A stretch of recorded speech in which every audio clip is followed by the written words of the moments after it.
Yung taon na ito, Master, nakita ko sa nakapost sa Pantone, magenta daw is the color of the year. Hindi ko alam kung saan nakuha ang magenta na yan. Pero based sa computation ni Master Hans Kua, akin po is the lucky color. Hindi ko po inaaway kung ano meron kay magenta. Wala po kami kinalaman kay magenta. Ang akin po ay maswerteng kulay.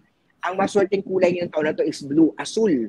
Ayun po ang swerteng. Master, ba't naman nakuha mo yung blue? Saan mo naman nakuha yan? Binabase yan sa chart, yung year, yung month, yung day, yung hour ng 2023, yung element na week, para ma-create natin ng balance, para mag-create tayo ng good luck. Magsusot tayo ng konting touch of blue will enhance good luck, recognition, success ngayong taon na to. Ang secondary na lucky color natin is color or metal element. Ano mga elemento swerte natin yun? Is element of metal. Alam mo yung metal, mga gold, silver, gray, and white ay metal element na swerte ngayon. Ano mga element medyo not so good ngayon?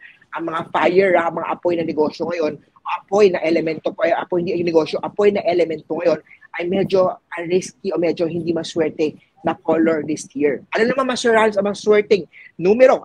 Kailan lang may nanalo na ng 500 million.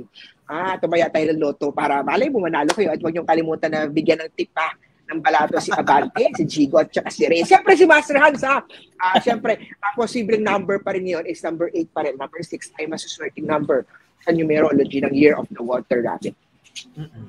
Ayan. Ito, marami kasi nainggit kasi